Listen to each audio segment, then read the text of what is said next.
Et donc la partie flavor, je mentionnais. Donc la partie flavor et image, upload et tout ça. Quand quand quelqu'un n'est pas admin d'un environnement, donc bien sûr l'option admin n'est pas là. Mais là, je suis admin avec mon compte démo. Donc, dans admin, j'ai accès justement à mes instances, mais aussi aux images et aux flavors. J'ai misère à dire serveur en français, là, ça sonne mal pour la techno. J'ai l'impression que c'est plus un truc un truc de crème glacée. Euh, donc, si je veux modifier, ou ben si je veux créer une saveur, on va l'appeler justement, je sais pas moi, on va justement faire un serveur web. Fait qu'on va créer une saveur qui s'appelle web.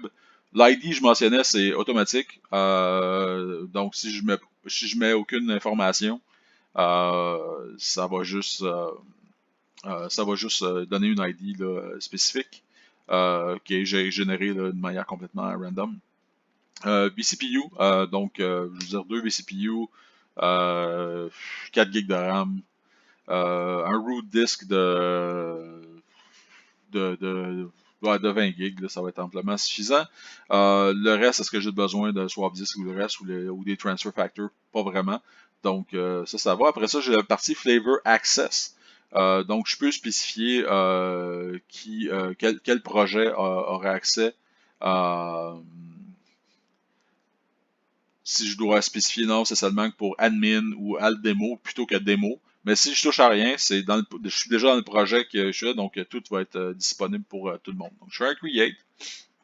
Et donc maintenant, j'ai une serveur de type web avec un ID random qui a été créé ici. Pourquoi j'ai 100, 201, 202 ici qui est différent? Ça, ce sont des ID qui ont été forcés lors de la création.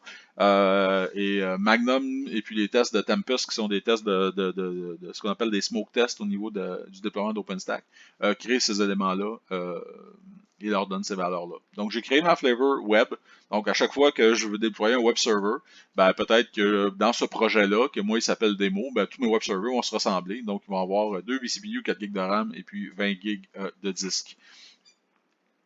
Et donc, c'est comme ça que je peux définir une saveur. C'est super facile. Et comme n'importe quelle autre option, je peux l'effacer ou changer le metadata de ma flavor. Au niveau de l'image, des images, même titre, c'est lié à l'admin. Ça veut dire qu'on ne permet pas aux utilisateurs lambda de nécessairement uploader ce qu'ils veulent. Ça peut nous donner un certain contrôle aussi. On ne veut pas que quelqu'un nécessairement fournisse une image qui n'a pas été validée dans le cloud au niveau de la sécurité. Il y a plusieurs éléments qu'on peut mettre en place, soit justement aller chercher nous-mêmes les images par exemple sur les trucs d'Ubuntu. Sur leur site à eux, ou carrément utiliser des projets comme Image Builder pour OpenStack, qui est un programme justement qui nous permet d'aller chercher des images, de construire l'image qu'on a besoin, d'installer des packages peut-être qu'on a besoin au niveau de l'entreprise pour certains trucs, certains firewalls, certains enregistrements de DNS, trucs comme ça. Et donc, dans un contexte CI/CD, donc de développement, d'intégration et tout le reste en continu. Donc, c'est-à-dire que pendant qu'à chaque semaine, j'ai un process qui va rouler. Pour les développeurs, là, par exemple, je pourrais avoir une job Jenkins, dont la job, c'est de lancer une job disk builder, image builder, plutôt qui va aller chercher des informations nécessaires sur Internet ou sur notre repo local, aller chercher cette image-là, la déployer dans un environnement que personne ne peut voir, updater tous les packages au niveau de la sécurité, s'assurer que tout est OK, la repackager et la publier dans mon catalogue ici d'images sous le même nom qu'elle avait avant. La seule chose qui change, ça va être l'ID derrière, mais même ça aussi, il y a moyen de faire en sorte que l'ID demeure le même. Donc, on efface la vieille image et on remet la nouvelle. Ou sinon, c'est qu'on dit aux gens de toujours utiliser le nom d'une image plutôt que son ID. Quand je mentionnais ID, là, c'est justement mon image Shiro, c'est un ID qui est celui-là. Donc, je pourrais avoir 8 images qui s'appellent Zero. Ce n'est pas le nom qui est la valeur unique, c'est l'ID qui est la valeur unique. Et donc, avec ça, je permets d'avoir un catalogue d'images en bon français, patché avec les dernières trucs de sécurité, ce qui permet justement d'avoir un environnement justement sécuritaire pour éviter des hard bleed et tout le reste qui arrive parfois sur nos environnements. Quand je veux créer une image, avec l'interface, bon, je lui donne un nom, sa description, est-ce que je vais la chercher sur un fichier local ou est-ce que je vais la chercher sur une URL en particulier? On lui donne son format, on supporte plusieurs formats.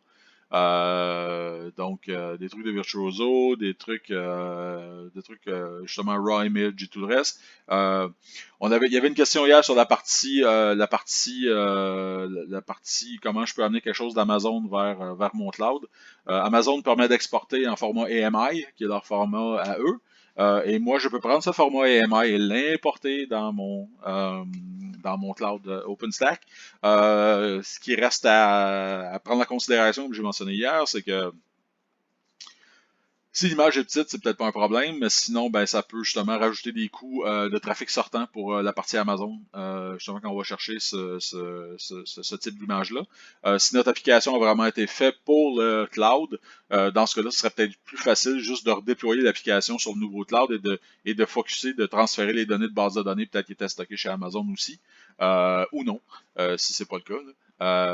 Ça ferait en sorte que justement, c'est ça. Si l'application a vraiment été faite pour être cloud application, cloud-friendly application, ben, de lui dire, ben, lors de ton prochain build, ben, plutôt que de déployer sur Amazon, va déployer sur OpenStack.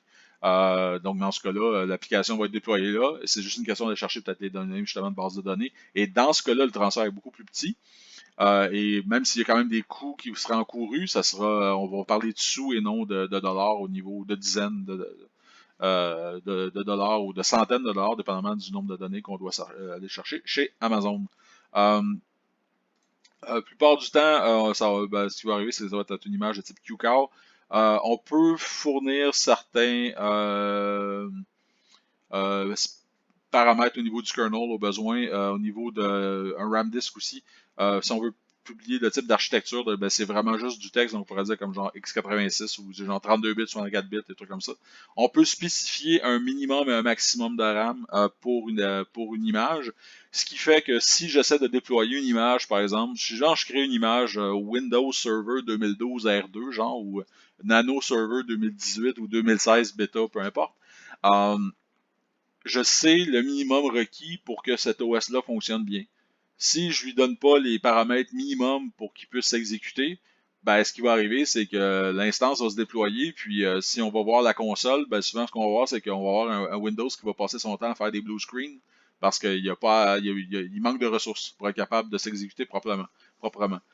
C'est sûr que dans le cas de Linux, souvent on peut aller super bas puis on n'a vraiment pas de problème, mais c'est des trucs qu'il faut prendre en considération. Donc, de rajouter les bonnes valeurs lors de la création de l'image fait en sorte qu'on évite, par exemple, un utilisateur qui va passer son temps à chialer parce qu'il est pas, à chaque fois qu'il spin une VM, il ne donne pas les bons paramètres. Et quand ces paramètres-là sont définis, quand je déploie une instance et que je suis au moment de sélectionner justement la flavor, la saveur qui doit s'associer à cette instance, les flavors qui ne matchent pas le minimum nécessaire pour mon image, oui, ils vont être listés, mais ils vont avoir un petit triangle jaune warning à côté et vous ne serez pas en mesure de les utiliser. Donc, ils sont là, mais pas utilisables, donc ça filtre automatiquement les flavors qui ne matchent pas avec les requis minimum pour votre image. Une image peut être protégée, donc c'est seulement celui qui l'a créé qui va pouvoir l'effacer. On peut la mettre publique ou privée. La différence, c'est que bon ben, si elle est publique, elle va être pour être tout le monde dans votre projet. Les autres utilisateurs qui peuvent faire partie du projet aussi pourraient y avoir accès. Ou même peut-être d'autres projets aussi pour avoir accès à votre image. Si elle est privée, ben, ça reste justement seulement que pour vous.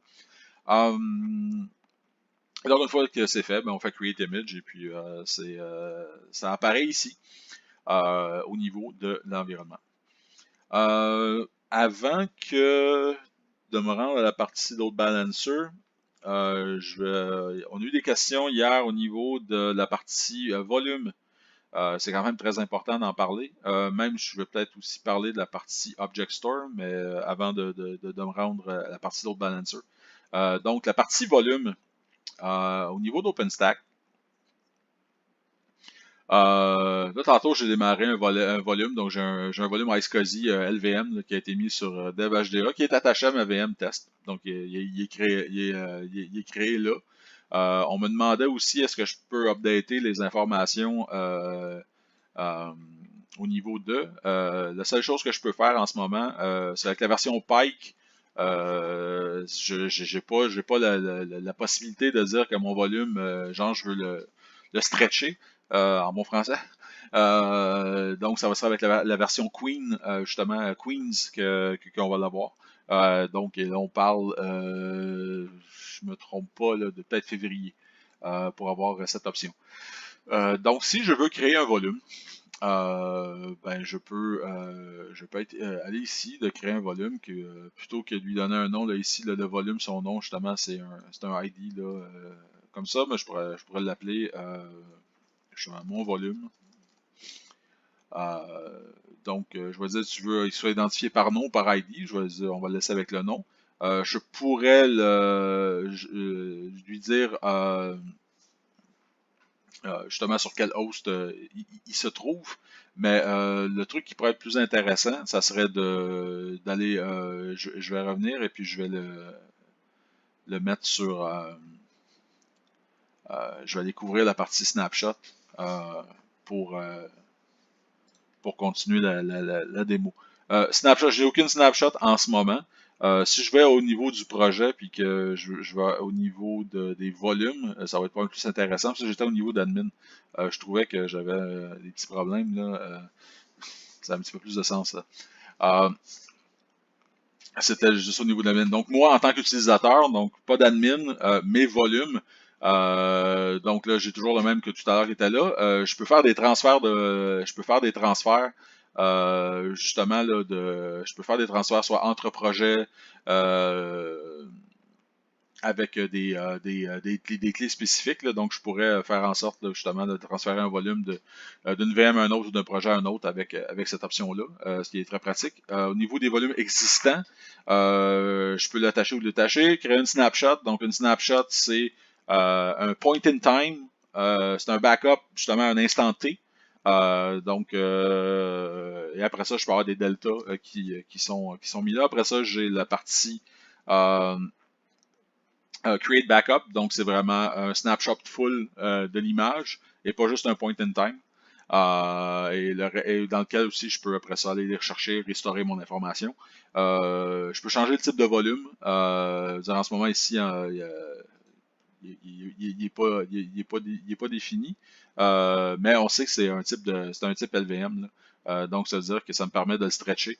Les politiques de migration, c'est ce qui arrive, ça, c'est au niveau de l'évacuation de volume, des trucs comme ça, de dire bon ben est-ce que je veux que ce soit fait manuellement ou est-ce que non, je reste où je suis. Ça, c'est en fonction de la manière dont on va gérer notre stockage au niveau de Sender. En soi, la gestion du stockage devient un sujet à part entière. Là. Ça ne fait pas partie de la démo, mais je suis toujours disponible pour des questions. Revenons à ma création de volume, parce que j'étais vraiment pas à bonne place tantôt, c'est pour ça que j'étais un petit peu mélangé.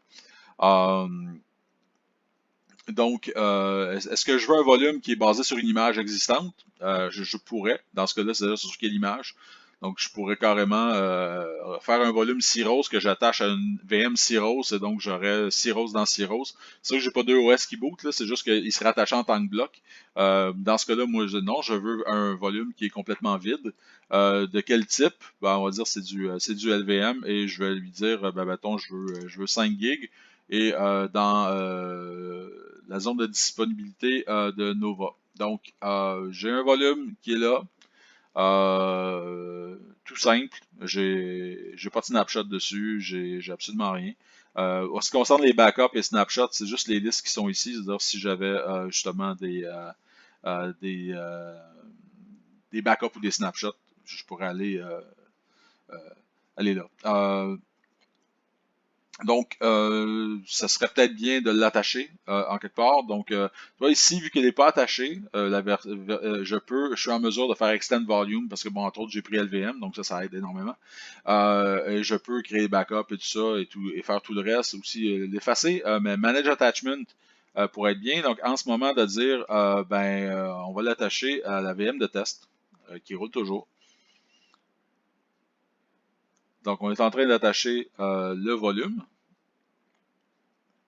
On va le laisser se, se faire. Ça ne devrait pas être super long. Donc, on avait déjà un VDA qui était là. Mais là, on a un VDB d'attaché. Donc, mon volume qui est ici, là, maintenant, il est attaché. Donc, il est attaché à une VM. Et il est attaché en mode read-write. Donc, slash dev, slash VDB, c'est ce qu'on est censé avoir. Si on retourne dans nos instances, je vais retourner en mode console, parce que ça me permet à moins que je me trompe, justement de ne pas perdre le focus dans mes enregistrements. Vous voyez, il s'est comme passé quelque chose là. Ce qu'on peut voir, c'est que là, je fais un ls block, notre ami VDB, il est là. Donc là, si je fais le reste pour le préparer comme n'importe quel autre élément, j'aurai accès. J'ai un 5 gig qui est là et j'y ai accès.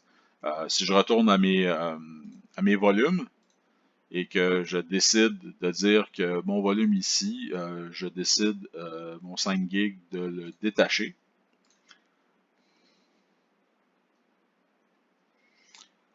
Donc, il est en train de se détacher. Et que je retourne dans mon instance au niveau de la console.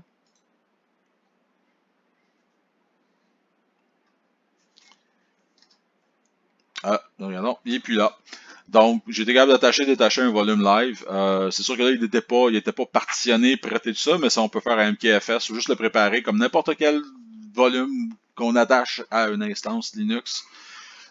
Ça fonctionne sans aucun problème, donc je suis capable de gérer mon block storage de cette manière-là. Donc, c'était une introduction au block storage. Donc, oui, je peux créer des blocs, les attacher à une VM existante. Je peux, lors de la création de ma VM, m'attacher certains éléments de stockage directement. L'autre élément de stockage par défaut, qui est là, c'est la partie Object Store. Donc, c'est la partie qui peut ressembler à Amazon S3 ou Google Object Store. Donc, c'est vraiment stockage d'objets. Donc, c'est pas un file system, c'est pas un bloc, c'est vraiment la notion de bucket qu'on utilise dans le fond d'une manière indirecte ou de manière inconsciente. Si on utilise des trucs comme Dropbox ou Google Drive et tout le reste, c'est la notion de file system semble être là pour nous, mais derrière ça, le trois quarts du temps, c'est plus un Object Store qui est là. La notion d'Object Store, en ce moment, c'est Swift qui gère ça pour OpenStack. Fonctionne avec des containers. Ce ne sont pas des Linux containers, c'est le truc que j'ai passé plusieurs commentaires au niveau du groupe Swift, mais je ne suis qu'une personne, mais bon. Tout le monde utilise la notion de bucket quand on parle d'Object Store pour une raison que j'ignore. On utilise le terme container qui rend les choses plus compliquées parce que la notion de container existe déjà avec Docker. Et fortement, je crois qu'on devrait changer le terme container pour bucket dans OpenStack. Si Google est capable d'utiliser, il n'y a personne qui utilise ce terme-là. Donc, c'était mon petit 30 secondes. Je suis pas content sur la nomenclature d'Object Store. Désolé. Donc, créer un container ou une bucket, sinon je peux rien faire. Là. Donc, ça me prend une bucket. Donc, je vais appeler ma bucket Stacy. C'est pas la première fois que je le fais. Je peux la mettre publique ou non.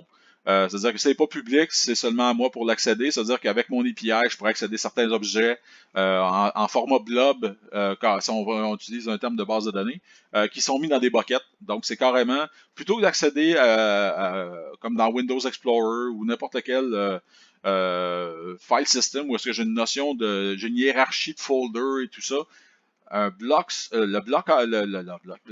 l'Object Store n'est que de l'accès pour un user à ses buckets, donc directement, et tout est fait avec un call d'API RESTful. C'est plus vu en mode web, donc c'est-à-dire genre des calls d'API ou carrément de l'accès de type browser, mais web browser, pas file browser, pour accéder à mes informations. Donc c'est vraiment des contenants d'information c'est des contenants dans lesquels je mets mon information et j'y accède d'une manière programmable, genre, soit par application ou justement par mettons, par exemple dans Chrome pour accéder à mes infos.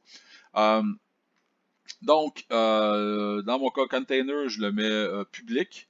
Je l'appelle Stacy. Je soumets. Donc, j'ai maintenant un container qui s'appelle Stacy. Donc, ce container-là a un lien public qui est là. Donc, si je clique et que je vais voir, là, ça va sûrement arrêter l'enregistrement. Donc, je vais recommencer. Non. Donc, mon container public me répond container name Stacy. Donc, c'est un call web qui est fait, donc je reçois du XML. C'est aussi bête et méchant que ça. Si je décide de mettre quelque chose dans ce container, je pourrais créer un dossier qui, dans le fond, est une bucket aussi, mais bon, c'est pour rendre les choses plus faciles pour un utilisateur lambda. La notion de dire c'est que des buckets, t'as pas de folder, ça rend les choses des fois un peu plus complexes. Mais par exemple, là, juste dans ma bucket Stacy, je voudrais mettre une image. Je pourrais aller chercher, par exemple, une de mes images là.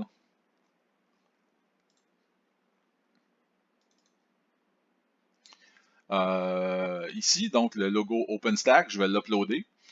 Donc, j'ai un PNG parti d'un d'un vectoriel qui est là. Je peux voir les détails de cette image-là, sa taille et tout ça.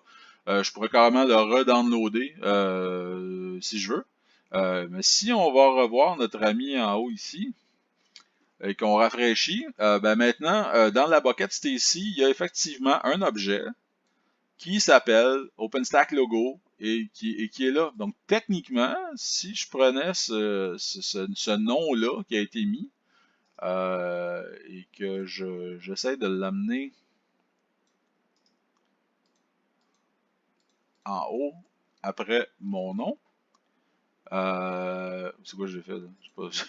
J'ai pas fait la bonne chose. Donc, si j'utilise ça ici, que je fais un copy,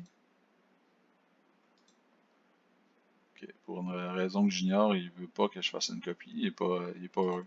On va le faire autrement. Et voilà, donc, mon fameux logo OpenStack, surprise, justement, qui est là dans ma bucket. Donc, ça me permet d'accéder, mais supposons que ça est un API call dans lequel je me suis identifié et tout ça. Là, moi, je l'ai mis public, mon truc. Donc, si je décide de plus le mettre public et que, justement, mon container maintenant privé, que je réessaye d'y accéder, j'ai automatiquement unauthorized. Et de toute façon, il faudrait que les gens sachent qu'à cette URL-là, avec cette clé spécifique-là, il y a une bucket Stacy avec certains éléments dedans.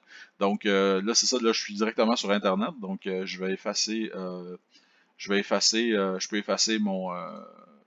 mon fichier, j'en ai pas de besoin.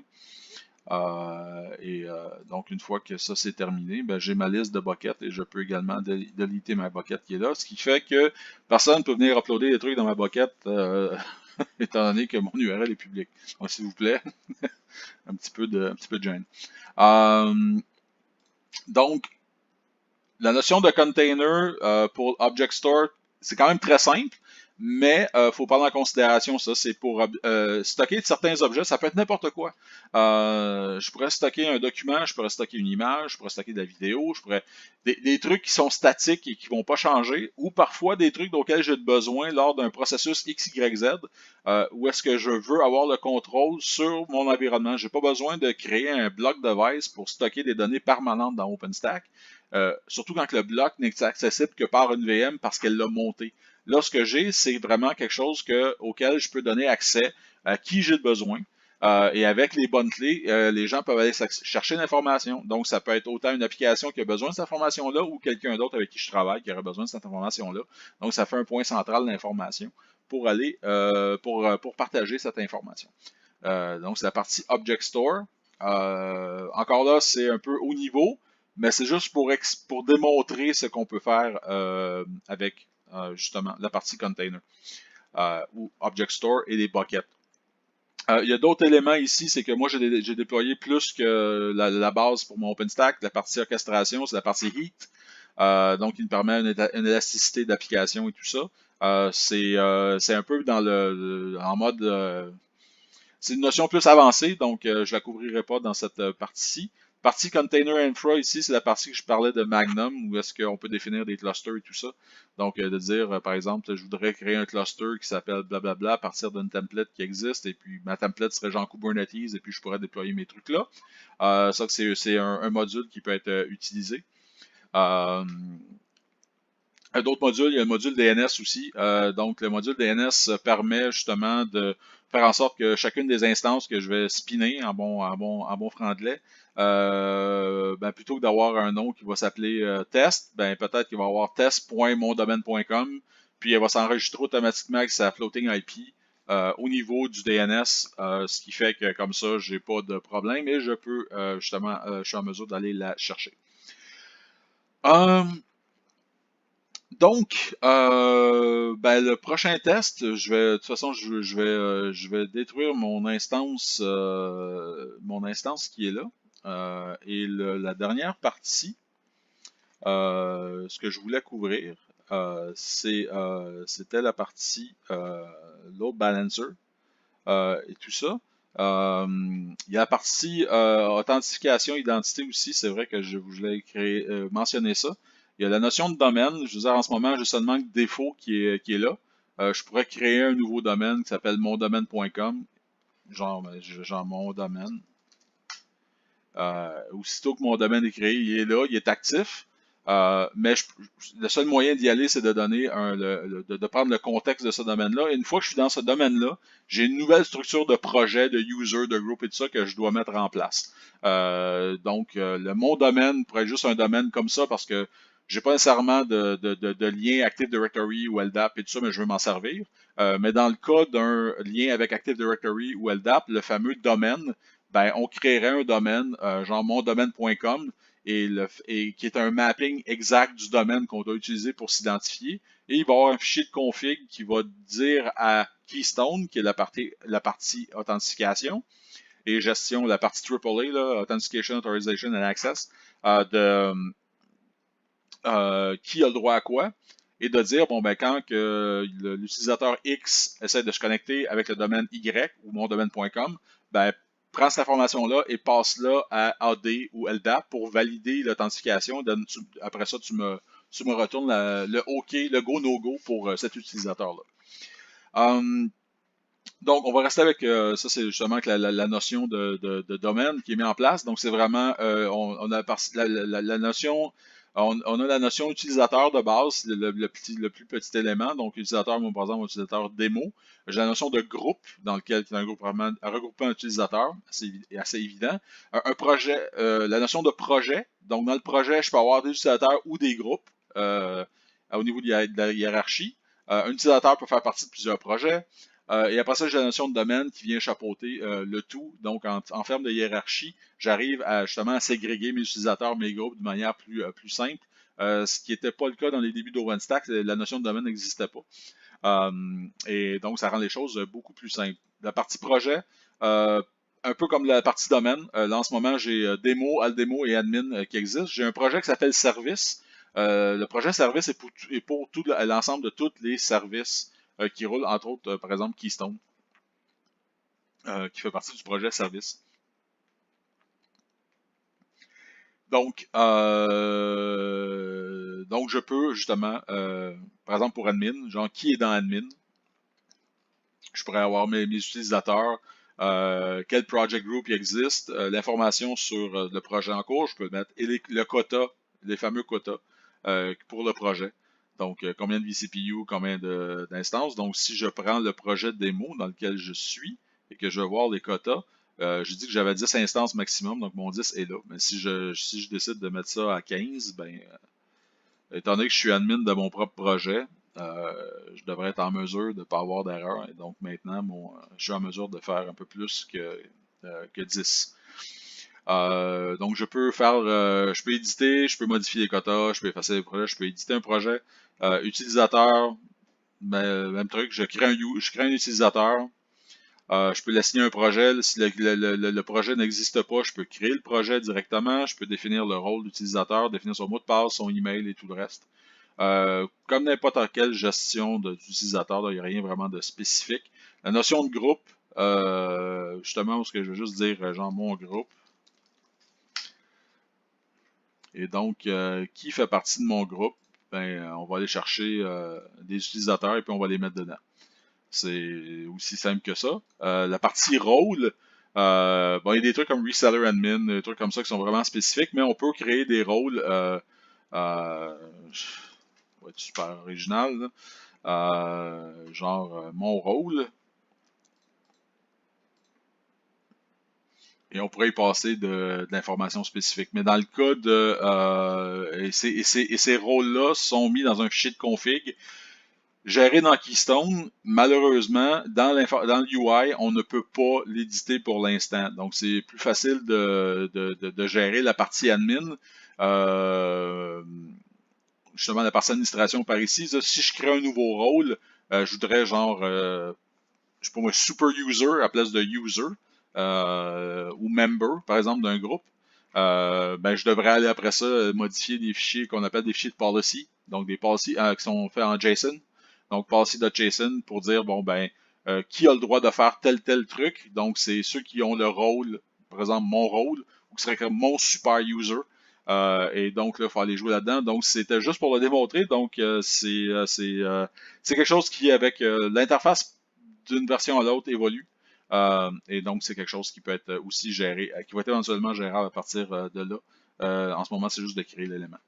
Donc, avec tout ça, j'arrive à ma dernière partie, qui est la partie load balancer, 2 instances, load balancer et tout le reste d'accéder. Pour faire ça, je vais arrêter mon enregistrement et je vais mettre les trucs en place à la base et je reviens pour finir la démo.